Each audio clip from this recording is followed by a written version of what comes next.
following map details the general process of how you are enslaved at birth to become both the creditor and the debtor. Your private dominion is above this entire system, and this is where you will find your freedom, rights, and sovereignty. Now, this is where a lot of people go wrong, because when they want to become sovereign, they think it's a piece of paper, and they think they have to get the piece of paper from somewhere else. Well, that is immediately a trap. You can't get your authority from someone else. That's not how it works. It can't be given to you. What you will find in your private jurisdiction is this is where your rights are. Okay, because remember, rights come from you. You can't look them up. Because if you go looking them up, then what you're going to be doing is looking up someone else's rights, and you'll find out their privileges. Because if you say, I'll give you an example. If I say, I've got the right to freedom of speech because of the First Amendment or whatever. Well, what have I just done? I've just given away my right to free speech, and I've just entered into a jurisdiction of a corporation, and they're giving me the privilege to speak under conditions. That's what I've done. All right. So this is where people go wrong. They go looking for rights. They go looking for freedom. They go looking for sovereignty. I says, you'll never find it if you go looking for it, because it's within you. It's up to you to save yourself. So within the private, you will find this is where your rights are, because they're yours. You know, only you know what your rights are. This is where your freedom is, because freedom means you are free within your dominion. Freedom, that's where the dom comes from it. And this is where your dominion is. So your dominion is within the private, your private dominion. And this is where you will find your sovereignty. Sovereignty basically means, it's Latin, and sov is short for or a derivative of super. And super means the highest. And then reign is obviously authority. I reign within my dominion, like a king reigns in his dominion, right? So sovereign basically means superior or super, reign, highest authority there is. So that's the private. Then that's where people need to be. Now, within this jurisdiction, this is the jurisdiction is number one. This is the highest jurisdiction there is. If you're into God or religious, then you can say that God is higher than you. That's entirely up to the individual. That's their choice. If they want to believe that God exists, that's their choice. But that's the highest jurisdiction. No one else is higher than you. Now, within this jurisdiction, the all-seeing eye is blind. The all-seeing eye cannot view your private dominion. Cannot. Can't get in there. Can't touch it in any way, shape, or form, because that would be a violation of your rights. Can't do it. Within this jurisdiction, the source of the name is you. Okay? So the name comes from me. So this is where authority comes from. Authority comes from author of. Okay? Authority, author. So I am the author of my name. I create it, I write it down. So if I write my name down on a piece of paper, that's my name. If someone else writes my name on a piece of paper, that's theirs, because they're the authors of it. They've created it. The given name, because obviously you're given names by your mother and father when you're born. Okay, so they're given to you. And of course, you've got your family name. Okay, your family name should be your dad's last name, because your dad has first title to the house. House refers to family. So the word house today might refer to bricks and mortar, but it comes from a German word, which is Hausan, which means family. When a man gets first title of his family, what he's saying is that he's the provider and protector of his wife and children, boy and girl, offspring, right? Which means that if any other man should violate that dominion, he makes the law. Which basically means I'm going to chop you up into little pieces if you even look at my wife bad. That is the ultimate authority, right? And the bureaucrats hate that, and they can't get past it because they're weasels. They're not men. So they had to create the legal system, and they trick you into this system. So the following steps operate at the national level, which operates above government, including acts and statutes, but below your private jurisdiction. Now, this map is only really going to show how debt and credit is created. At the national level, this is where mega corporations operate. Things like the United Nations, International Monetary Fund, World Health Organization, these are mega corporations, and they operate here. Central banks operate mega corporations, right? They're all corporate. Everything now within these two jurisdictions is all corporate. So the national level operates in the second jurisdiction. So it all begins with your mother being tricked into signing the first document to initiate this system, which is called the birth notification form. This is the Declaration of Creation. So the first document, that is the original document, Declaration of Creation. The way it works is within this system of commerce, one of the rules of commerce is he who creates controls. Okay, so if you create something, you have full control of it. And you have to prove this with paperwork, and it's normally a declaration of creation, which is an affidavit. And it'll be, I've created this newborn baby, or I've created the chair or the desk or whatever it is, right? Declaration of creation. That is the first original document. So the mother has become an informant and declared that she has created a new life out of wedlock and is therefore abandoning the child for the state to collect and put into trust. This is the separation of the newborn infant from the father's protection, okay? So the way this works is when a mother signs the birth notification form, she uses her maiden name. Maiden means unmarried woman. So the husband or the man's name has been removed at this point. So the newborn baby is no longer under protection of the man. So the state comes in, and the state will create what is called a legal title. And the legal title will be called child or infant, depending on the country that you're operating in. A registrar will sign this document along with his official stamp of endorsement. So the Declaration of Creation is used to create a bond or functions as a bond, which is placed into trust and is referred to as the res, R-E-S. So once that's done, the foreign situ trust or situs trust is now set up. So res is basically body of the trust. The body of the trust is the thing of value. So for a trust to operate, there has to be three things: two independent parties and something of value. So normally what's going on is what is called the splitting of the title at this point. One gets the controlling asset. Say, for example, this remote control. If someone owns the remote control, the physical remote control, they get the controlling asset of it, but they can't use it. They don't have that right. The other party has the right to use it. So they can use it, but they don't own it, and they don't have the controlling interest. So they have the user rights. User rights, controlling interest. Two parties, splitting of the title. And you can only do that if you've got a res, which is the thing of value. Once the trust is set up, a certificate of live birth is created and linked to the newly formed foreign situs trust. So certificate, okay, basically means copy of. So if you receive a certificate, that's copy of authority from a higher authority of someone else, because it's not coming from you, it's coming from them. So the certificate of live birth is created in the name of the child. This certificate can now be used to create or have access to credit within the trust. So within the trust, there's about $100 million per baby within the Western world. There is either an undisclosed executor of the trust, okay, or you are unwittingly tricked into becoming the executor, signing for new bonds and credit to be used through this trust. And we'll get into that in a little bit when we go along the map. So now the trust is set up, now the certificate of live birth is set up and the credit line is being set up, we go to HMRC. So HMRC, or His Majesty's Revenue and Customs, is essentially the tax collector for the whole world. However, the whole world is nothing more than a corporate jurisdiction you have been tricked into entering. So a lot of people think the whole world is the physical planet, like the 3D world of the planet, the land that you're walking on. No, it's not. It's a jurisdiction. This corporation controls the creation of credit and the collection of tax from the debtor within this system and works with all central banks for each corporate country.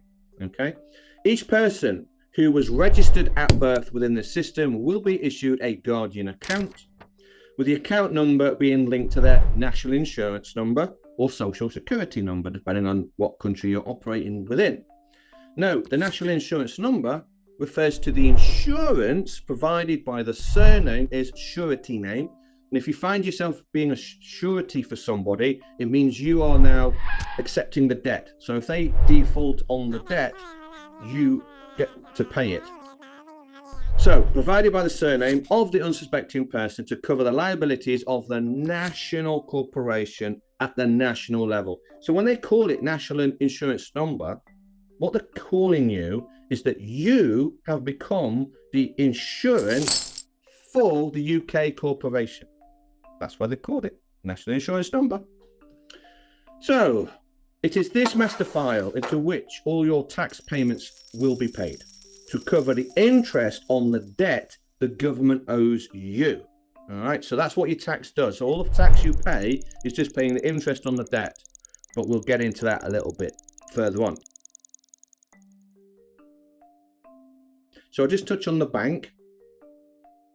Say if you go into a casino, you're entering the jurisdiction of that casino and they use poker chips, all right, plastic chips only operate in that jurisdiction.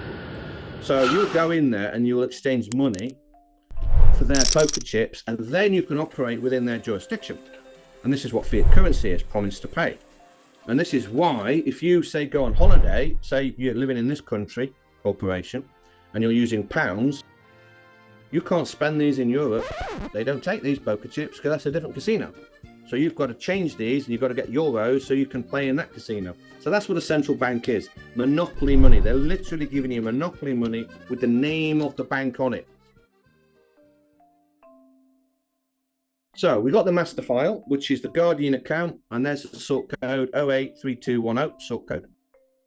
So now this is all set up, there is the executor. Now this system of credit has been set up at the national level. The registered persona is tricked into signing for the creation of new credit, which is within their foreign situs trust. So every time you sign for certain documents, right? So some of the ways this is done is through the following methods.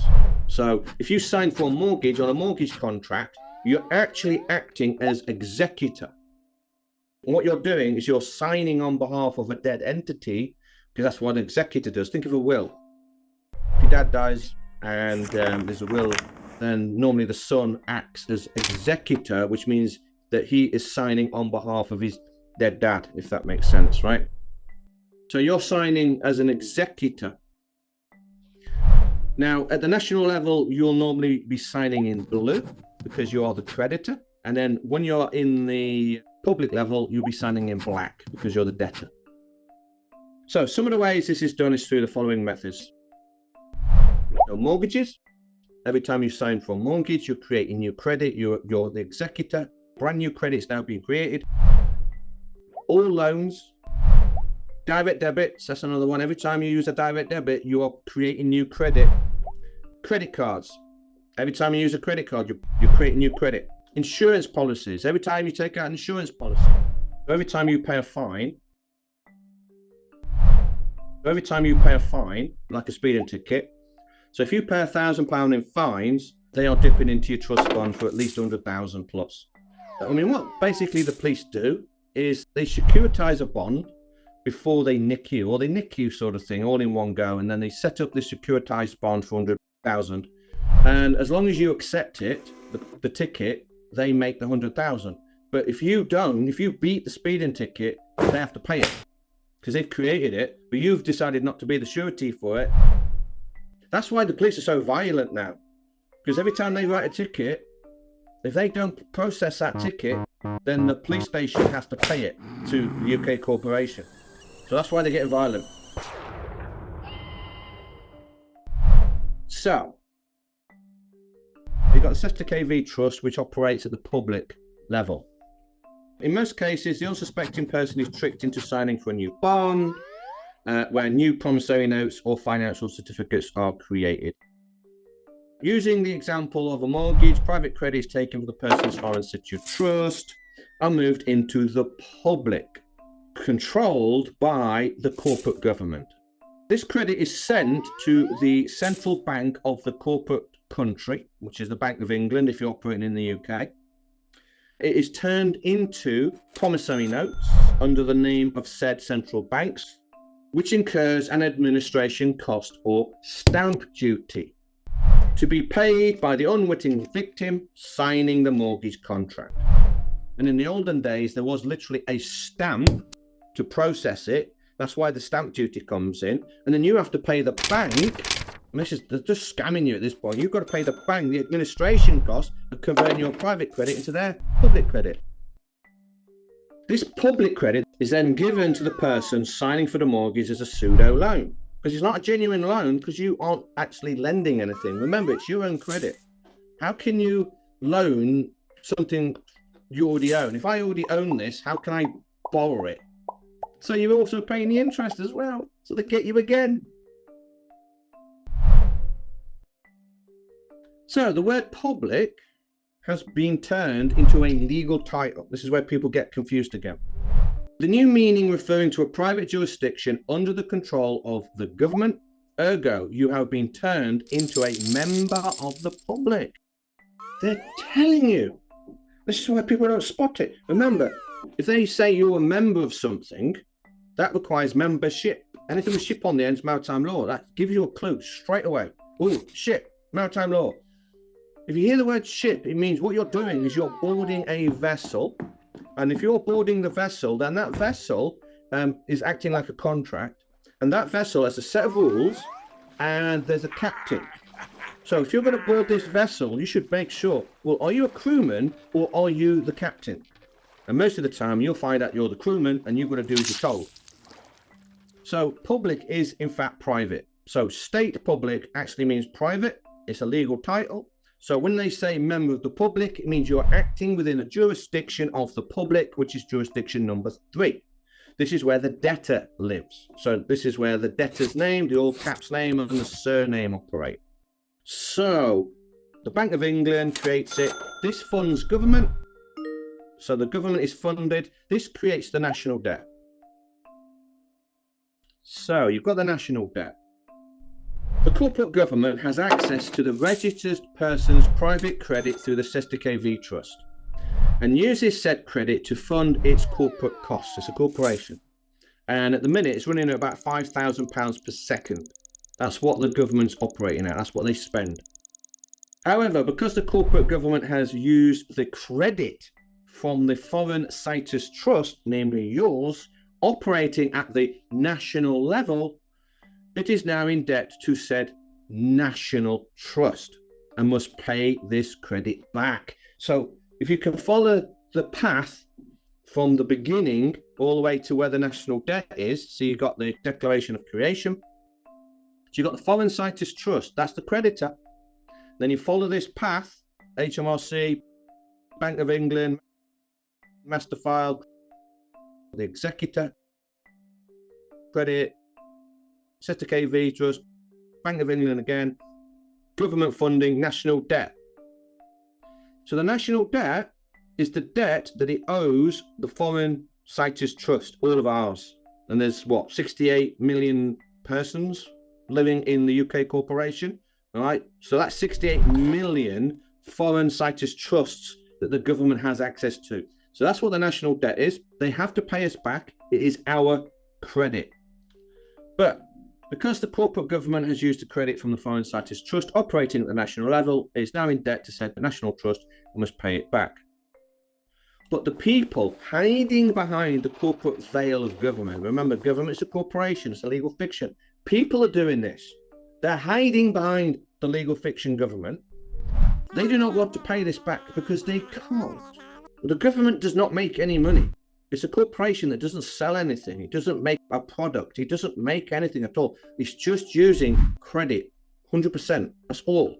There's no way it can pay it back.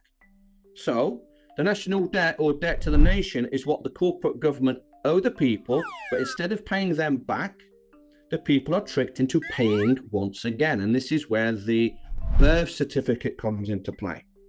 This is the debtor. The birth certificate is actually referring to the birth of a new corporation that will become the debtor to all the credit the government spends. The birth certificate operates at the lowest jurisdiction, which is called the public, jurisdiction number 3. Within this jurisdiction, people, or more accurately, just the birth certificate, because it's not us, the living, breathing, we've been tricked into accepting the birth certificate. And they're controlled through government, democracy, acts and statutes, the police, fiat currency, and community. There's others. I only listed a few, otherwise the list will go on and on. But they're just a few of the points that are used to control the debtor, the birth certificate. At this point, the unwitting person has been tricked into entering the trap of this jurisdiction, because the average person believes the birth certificate is them, where they no longer have rights, privacy, or authority. Well, that's gone. They no longer have the right to use money, because we don't. We use promissory notes, monopoly money, poker chips, or have access to the central bank. You don't have access to the Bank of England. You only have access to high street banks, and even that's going. And you don't even access to your own credit. That's been stolen from you. How can you gain access to it? You can't at the minute. So ultimately, every person who accepts this jurisdiction becomes a pauper, because a pauper means you don't have any rights, you have no rights to property and all the rest of it, and is now the slave debtor to this whole system. So you end up paying tax from the birth certificate, and then that goes right back to HMRC, and then the whole thing starts again and going round in the circles. And as you can see, because there is the declaration of creation, that first bit, they're pumping more credit in all the time. And as they pump more credit in, there's going to be more national debt, meaning the government's got to find more ways to tax us and fine us to pay the interest on the national debt. Otherwise, this entire system collapses. And this is going to end up terrible for people, because the government is going to strip everybody's wealth, assets, and everything. It can't work forever. This is why fiat currencies only last normally 80 years, 100 years tops, because they go exponential. And what happens is there's just no money left. The people are just completely so poor, they can't be taxed anymore. Therefore, the debt can't be serviced anymore. The debt collapses. If the bonds collapse, then the fiat currency collapses. And that's the end of it. And that's why every 100 years or so, they always switch to a new world reserve currency. You know, normally countries are wiped out and decimated, and people are left starving and go, what's going on? Yeah, the bankers have stripped you of all your wealth using this system. It's a horrible, nasty trap. I mean, this is vile when you know how this system works, and we've got to put an end to it.